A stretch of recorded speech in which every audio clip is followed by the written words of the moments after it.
तो साथियों नमस्कार। आज आप मेरे साथ 6.2 करने वाले हैं। देखिए साथियों, इस पार्ट में ये प्रश्नावली पूरी एंड हो जाएगी, पर अपन नया चैप्टर शुरू करेंगे। और उम्मीद है आपने मेरा 6.1 देख लिया होगा। अगर नहीं देखा है तो उसकी लिंक आपको डिस्क्रिप्शन में मिल जाएगी, वहां से जाकर आप देख लीजिएगा। चलो साथियों, अपन जल्दी से इस प्रश्न को हल करते हैं। इस प्रश्न को हल करने में क्या है, देखिए साथियों, इसमें क्या कहा, अभाज्य गुणनखंड विधि से घनमूल ज्ञात कीजिए। देखिए साथियों, अगर आपने मेरे पुराने पाठ देखे हो तो आपको पता होगा अभाज्य गुणनखंड किसे कहते हैं। नहीं पता तो मैं इसमें आपको फिर बता देता हूँ। अभाज्य गुणनखंड कहते हैं कि अभाज्य संख्याओं द्वारा भाग देना। कोई संख्या है, उसमें अभाज्य संख्याओं द्वारा भाग देना और उसका आंसर निकालना अभाज्य गुणनखंड कहलाता है। देखिए, अगर आपको इस तरह से भाग दे के देख लेना आप लोग, तो 64 में 2 का भाग देंगे ना। देखिए, 2 का ही भाग क्यों दिया, क्योंकि 64 का इकाई अंक जो है ना वो 4 है। 4 एक सम संख्या है, तो इसका 2 में भाग चला जाएगा। ठीक है ना मेरे साथ में। देखिए फिर क्या आया, 32 आया। फिर मैंने इसका 2 से भाग दिया, फिर ये 16 आ गया। फिर इसका 2 से भाग दिया, फिर ये 4 आ गया। फिर इसका 2 से भाग दिया, दो। ये अपन को तब तक देते रहना तब तक कि अपना आंसर एक ना आ जाए। क्या ना आ जाए, एक। पर देखिए साथियों, अपने इसमें जोड़े बनते हैं। इसमें तीन अंकों का एक जोड़ा बनता है। उसी तरह देख सकते हैं, अपने यहाँ पर दो जोड़े बनना है। क्या बनना है साथियों, दो जोड़े बनना है। काय काय के, दो के तीन जोड़े बन दो दो के दो जोड़े बनना है। और उस जोड़े में ना साथियों तीन तीन अंक होने चाहिए। देखिए, वर्ग में क्या होता था कि वर्ग में एक अंक होता था, लेकिन घन में क्या होगा कि घन में तीन अंक होंगे एक जोड़े में। और वर्ग में एक जोड़े में दो अंक होते थे। लेकिन घन में, ये घन है ना, इसलिए इसमें क्या होगा साथियों, इसमें दो जोड़े होंगे। काय में तीन अंक होंगे, मतलब एक जोड़े में। देखिए साथी, तो फिर क्या होगा, इसमें से एक और एक बाहर निकल आया। देखिए साथी, अगर आप तीन क्या दो और दो बाहर निकल आया, दो और दो का गुणा किया, चार आया। मतलब कि 64 का जो घनमूल है ना वो है 4। अगर अपन 4 को 3 बार गुणा करते हैं तो अपन को 64 प्राप्त होगा। ठीक है ना मेरे साथियों। ये देखिए, अब अपन आते हैं दूसरे वाले पर क्वेश्चन पर। दूसरे वाला क्वेश्चन है 512 का वो निकालना है अपन को घनमूल। 512 में भाग दीजिए, दो का भाग जाएगा, क्योंकि इसका इकाई अंक कितना है साथियों, दो है। तो इसका काय में भाग चला जाएगा, दो में भाग चला जाएगा। ठीक है ना साथियों। देखिए, 256 आया। फिर आप यहाँ पर फिर से 256 में दो का भाग दे के देख लेना, 128 आएगा। लेकिन अभी भी दो से कट रहा है, तो अपन इसको दो से ही काट देंगे। ठीक है ना साथियों। दो से अगर अपन ने इसको काटा तो 64 आया। फिर भी 64 दो से कट रहा है, तो ये 32 आएगा। फिर से ही दो से कट रहा है, तो कितने आएंगे साथियों, 16 आएंगे। ठीक है ना साथियों। फिर से ये 8 कट रहा है, ये दो आएंगे। फिर से ये 4 कट रहा है, दो आएंगे। दो आ गया। देखिए साथियों, आपको अभाज्य गुणनखंड करना आना चाहिए। अगर आपको अभाज्य गुणनखंड करना नहीं आता तो आप जाके पहले वो सीखिए, क्योंकि अभाज्य गुणन आप 8th क्लास में आ गए हैं। अभाज्य गुणनखंड करना तो आपको आता ही होगा। अगर नहीं आता तो आप देख अलग से भाग दे के देख लीजिएगा। पहले आप 512 में भाग दीजिएगा, फिर 256 में दो का भाग दीजिए, फिर 128 में, फिर 64 में। इस तरह से। ठीक है ना साथियों। फिर देखिए, इसमें क्या हुआ, इसमें तीन जोड़े बने अपने दो दो के, तो अपन ने बाहर निकाल लिया। देखिए, जैसा कि अपना आंसर आया, अपना 8 आंसर आया। अगर आप 8 को 3 बार गुणा करते हैं तो अपना 512 आंसर आएगा। ठीक है ना साथियों। अब देखिए, अब ये वाला है साथियों। देखिए, इसमें पूरे में ही दो दो का भाग जाएगा। ठीक है ना साथियों, का भाग जाएगा, दो दो का। देखिए साथियों, मैं ऐसा भाग दे रहा हूँ इसमें। इसमें भाग दे रहे हैं, भाग देते चलो, भाग देते चलो। फिर भी ये दो से ही कट रहा है, क्योंकि इसका इकाई अंक दो है। फिर भी भाग देते चलो, भाग देते चलो। ये बड़ी संख्या है, थोड़ी बड़ी संख्या है, लेकिन कोई खतरनाक संख्या नहीं है, सरल ही संख्या है। ठीक है ना मेरे साथियों। ये देखिए, अब ये जो संख्या है ना साथियों, सिर्फ और सिर्फ 11 से कटेगी। ना तो दो से कटेगी, ना तीन से कटेगी, ना चार से कटेगी, ना पांच से कटेगी, ना छह से कटेगी। जो अपने पास संख्या है ना 1331, ये सिर्फ और सिर्फ 11 से कटेगा। ठीक है ना मेरे साथियों। तो चलो अपन इसको 11 से काट देते हैं। देखिए, आप इधर भाग दे के देख लीजिएगा, एक सेकंड रुकिएगा। मैं इधर भाग दे के बता देता हूँ। ये रहा अपनी संख्या, और इसमें 11 का भाग देंगे। 11 एकम 11, दो 12, 23 आ गए। दो तीन 23 और एक बचा, ये एक उतारा, 121 आ गया साथियों। फिर अपन 121 में 11 का भाग दे के देखेंगे। 121 में 11 का भाग देंगे तो कितना आएगा साथियों, 11 एकम 11, और 11 एकम 11, एक उतारा, ये एक उतारा, 11 एकम 11, ठीक है ना साथियों। उम्मीद है आपको भाग देना तो आता होगा, ठीक है ना साथियों। देखिए ये कट गया। देखिए अब अपने इसमें दो जोड़े बने, एक तो 2 का बना है और एक बना है 11 का। काय काय के बने हैं? एक बना है 2 का और एक बना है 11 का। फिर देखिए साथियों, हाँ देखिए अब क्या करना है अपन को। तो एक 11 का बना और एक इसका बना। देखिए साथियों फिर करेंगे अपन, मतलब इसके जोड़े बना लिए। जोड़े बना लिए तो इनको यहाँ पर लिखेंगे, फिर इनके जोड़े देखिए, इनमें से एक एक अंक बाहर निकल आएगा। क्या निकलेगा? एक तो 2 निकलेगा और 11 निकलेगा, ठीक है ना साथियों। 2 और 11 कितने होते हैं? 22। मतलब अगर 22 को अपन 3 बार गुणा करेंगे तो अपन को ये प्राप्त होगा। फिर देखिए अपन को साथियों 2700 साथियों मैंने क्या है, इसका पहले ही वर्ग, इसका गुणा करके देखिए, पहले ही ये 2 से कटा, ठीक है ना साथियों। यहाँ तक ये 2 से कटा, फिर यहाँ तक ये 3 से कटा, फिर यहाँ तक ये 5 से कटा, ठीक है ना साथियों। मैंने क्या है, इसका पहले ही अभाज्य गुणनखंड कर लिया, क्योंकि ये बहुत बड़ी संख्या थी, इसको करने में थोड़ी दिक्कत आती, ठीक है ना साथियों। उसी तरह आप भाग दे के देखें। देखिए फिर अपने जोड़े बने, उन जोड़ों को लिख लेंगे।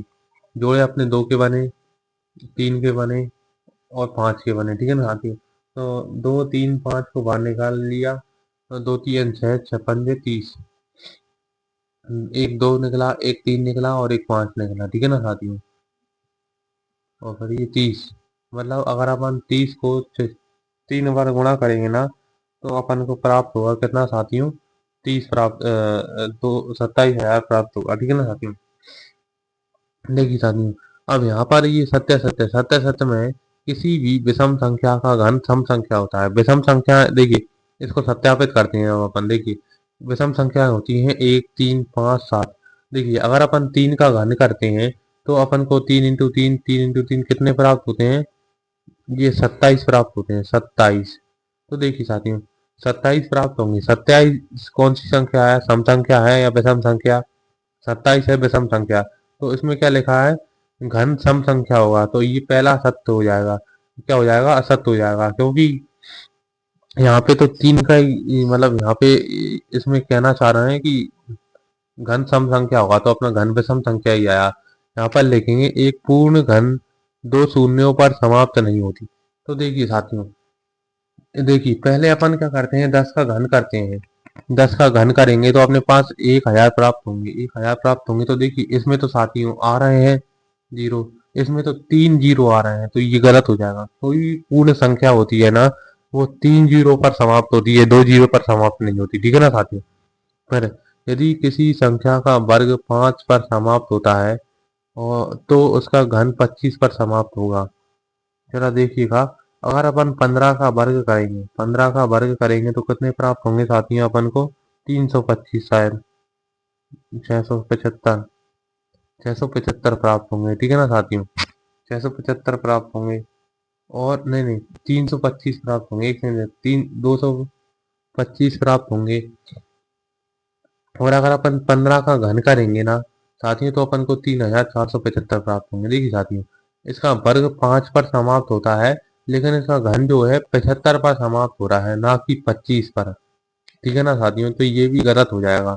आप समझते रहना, मैं लॉजिक दे रहा हूँ ना, ऐसा कोई पूर्ण घन नहीं होता जो 8 पर समाप्त होता है। तो चलो देखिएगा, अपन 2 का घन करते हैं, 2 का घन करते हैं, 2 इंटू 2 इंटू 2 बराबर में कितने आएंगे साथियों? 8 आएंगे। देखिए 3 का ये कितने आएंगे? 2 दूनी 4, 4 दूनी 8। तो ये भी असत्य हो जाएगा, क्योंकि यहाँ पर तो पहला ही एक घन, पूर्ण घन जो है वो 8 पर समाप्त हो रहा है, ठीक है ना साथियों। ये भी गलत। फिर यहाँ पे 2 अंकों की संख्या का घन 3 अंकों वाली संख्या हो सकती है। 2 अंकों वाली सबसे छोटी संख्या कौन सी होती है साथियों? 10 होती है, 10। 10 का घन करिएगा, 10 का घन करेंगे तो अपन को 1000 प्राप्त होंगे साथियों। 2 अंकों वाली सबसे छोटी संख्या का घन जो है ना साथियों, वो 4 अंकों वाली संख्या है, 3 अंकों वाली संख्या नहीं है। 1000 में 4 अंक आते हैं, 3 अंक नहीं आते। तो ये भी अपना गलत हो गया, ठीक है ना साथियों। फिर देखिए साथियों, इसमें 4 अंक आते हैं, 3 अंक नहीं आते साथियों। इसमें सिर्फ ये लिखा है 3 अंकों वाली संख्या होती है, तो ये भी गलत है। फिर यहाँ पे लिखेंगे 2 अंकों की संख्या के घन में 7 या अधिक अंक हो सकते हैं, तो ये भी गलत है। मैं आपकी जानकारी की बता दूं, 2 अंकों वाली संख्या में सिर्फ 6 अंक हो सकते हैं, उससे अधिक नहीं। कैसे अधिक नहीं हो सकते, ठीक है ना साथियों। देखिए अब अपन करते हैं तीसरा वाला क्वेश्चन। तीसरे वाले क्वेश्चन में क्या है, यहाँ पे लिखा है बिना अभाज्य गुणन खंड किए घनमूल ज्ञात कीजिए। मतलब बिना अभाज्य गुणन किए घनमूल ज्ञात करना है। तो चलो साथियों अपन ज्ञात करते हैं, कैसे ज्ञात करेंगे। ठीक है ना साथियों, तो ये ध्यान रखिएगा, देखिएगा जरा ध्यान अपन से। को ये वाला प्रश्न हल करना है। तो ये वाला प्रश्न हल करने से पहले अपन जिस संख्या को हल करने वाले हैं उसका घनमूल लिख दीजिए, उस पर घनमूल का चिन्ह लगा देना। ये घनमूल का चिन्ह होता है। देखिए साथियों, फिर अपन को क्या करना है, पीछे से जोड़े बनाने हैं। कितने कितने के, तीन तीन के। या तो देखिए इसमें जैसे चार अंक हैं तो एक तो तीन का जोड़ा बन जाएगा और एक एक का बन जाएगा। ठीक है ना साथियों, एक जोड़ा बनेगा तीन अंकों का और एक जोड़ा बनेगा एक अंक का। ठीक है ना साथियों, ऐसे बना दीजिएगा। लेकिन ये ध्यान रखिएगा कि अंक हमेशा पीछे से बनाना है, पीछे से जोड़े बनाना है। देखिए साथियों, तो देखिए इसमें इतना कंफर्म हो गया कि इसमें दो जोड़े बने हैं। इसमें दो जोड़े बने हैं, भले वो कितने ही अंकों के बने हो लेकिन दो जोड़े बने हैं। तो इसका जो घनमूल आएगा ना साथियों, वो दो अंकों का आएगा। कितने अंकों का, दो अंकों का आएगा। और देखिए पहले जोड़े का इकाई अंक कितना है साथियों, एक है। तो यहाँ पर मैंने कुछ गणनाएं लिखी गई हैं। देखिए सबसे ऊपर देखिए, अगर इकाई अंक एक हो तो मतलब घनमूल का इकाई अंक भी एक ही होगा। ठीक है ना साथियों, जरा ध्यान दीजिएगा। अगर इकाई अंक एक हो तो घनमूल का इकाई अंक भी एक ही होगा। देखिए साथियों, फिर बाद में क्या आया अपने पास, बाद में आया अपना एक जोड़ा खत्म हुआ, अब दूसरे जोड़े से काम लेंगे। दूसरे जोड़े में इकाई अंक एक है, तो यहाँ पर देखिए ये घनमूल लिखे हुए हैं ना साथियों, इनमें एक कहाँ आ रहा है, इनमें एक आ रहा है आठ और एक के बीच में। तो अपन छोटी संख्या लेंगे तो घनमूल इसका आ जाएगा 11 आ जाएगा। देखिए अब इस वाले प्रश्न से जरा ध्यान दीजिएगा। अपन को क्या करना है, पहले तो अपन को तीन इसका चिन्ह लगा देना है घनमूल का। फिर अपन को तीन जोड़े बनाने हैं, एक तो ये जोड़ा बन गया और एक ये जोड़ा बन गया। ठीक है ना साथियों, अब देखिए पहले जोड़ा है ये, इसमें इकाई अंक है तीन। तो देखिए अगर अपन को इकाई अंक तीन दे रखा हो तो अपन को सात लिखना है, और सात दे रखा हो तो तीन लिखना है। ठीक है ना साथियों, देखिए साथियों इतना तो इसका कंफर्म है कि इसमें दो जोड़े बने हैं, तो इसका जो घनमूल आएगा ना वो दो अंकों का होगा। दो अंकों का होगा, और उसमें से उसका इकाई अंक होगा सात। क्योंकि देखिए साथियों इसमें इकाई अंक कितना है, तीन, और तीन होता है तो वहां पर सात लिखते हैं। फिर अपने पास आया चार, फिर अपने पास बचा है चार। ठीक है ना साथियों, उस चार को अपन को हल ऐसे करना है कि देखिए चार काय के बीच में आता है, एक और आठ के बीच में। तो अपन बड़ी संख्या तो ले नहीं सकते, इसलिए छोटी संख्या लेंगे। क्या लेंगे, एक। एक का घनमूल कितना होता है, एक ही होता है, तो अपन लिखेंगे 17। अपना आंसर आ गया 17। ठीक है ना साथियों, फिर अपने पास आया ये वाला, इसमें अपन इन तीन का जोड़ा बनेगा और इन दो अंकों का जोड़ा बनेगा। ठीक है ना साथियों, देखिए तो इसमें भी यही कंफर्म है कि इसमें दो जोड़े बने हैं तो इसका भी घनमूल दो अंकों का ही आएगा। ठीक है ना साथियों, कोई बड़ी बात तो है नहीं कि मैंने आपको समझा दिया, जरा ध्यान से समझने की कोशिश कीजिएगा। फिर क्या होगा साथियों अपन को कि देखिए इसका इकाई अंक कितना है, सात है। सात हो तो तीन लिखते हैं, देखिए सात है तो तीन लिखेंगे अपन यहाँ पर। ये साथियों ट्रिक है, मैं ये कोई वो नहीं है कैलकुलेटर, ये एक ट्रिक है जरा। ठीक है ना साथियों, फिर अपना यहाँ पे 12 आ रहा है, 12 काय के बीच में आता है, 12 आता है 8 और 27 के बीच में। तो अपन क्या करेंगे साथियों, 27 बड़ा हो जाएगा, इसलिए अपन छोटी संख्या लेंगे 8। 8 का घनमूल कितना होता है साथियों, 8 का घनमूल होता है 2। 8 का घनमूल कितना होता है साथियों, 2। 2 होता है ना, तो अपन यहाँ पे 2 लिख देंगे। मतलब 23 का अगर 3 बार गुणा करेंगे तो अपन को ये प्राप्त होगा। ठीक है ना साथियों, और फिर आती है अपनी चौथी वाली संख्या। चौथी वाली संख्या में क्या है, देखिए साथियों और देखिए इसमें पीछे से तीन अंकों का जोड़ा, फिर ये तीन अंकों का जोड़ा। इसका इकाई अंक कितना है साथियों, 8 है। देखिए इसमें दो जोड़े बने हैं ना, तो इसका मतलब इसका घनमूल भी दो अंकों का ही आएगा। ठीक है ना साथियों, देखिए इसका इकाई अंक कितना है साथियों, 8 है। 8 होता है तो अपन लिखते हैं 2। ये देखिए 8 होता है तो लिखते हैं 2। 2, इसका इकाई अंक 2 आएगा। ठीक है ना साथियों, 2 आएगा। पर यहाँ पर देखिएगा 32 है, 32 का इकाई के बीच में आता है 104 और 27 के बीच में आता है। 32 104 और 27 के बीच में आता है, तो अपन बड़ी वाली संख्या तो ले नहीं सकते, छोटी वाली संख्या लेंगे। छोटी वाली संख्या कितनी है साथियों, 27 है। 27 का घनमूल कितना है, 27 का घनमूल है कितना, सात, तीन है। 27 का घनमूल 3 है, तो अपन यहाँ पर 3 लिख देंगे। ठीक है ना साथियों, ये अपना आंसर आ गया। उम्मीद है आपको वीडियो पसंद आई होगी। लाइक और चैनल को सब्सक्राइब जरूर कीजिएगा और वीडियो पाने के लिए।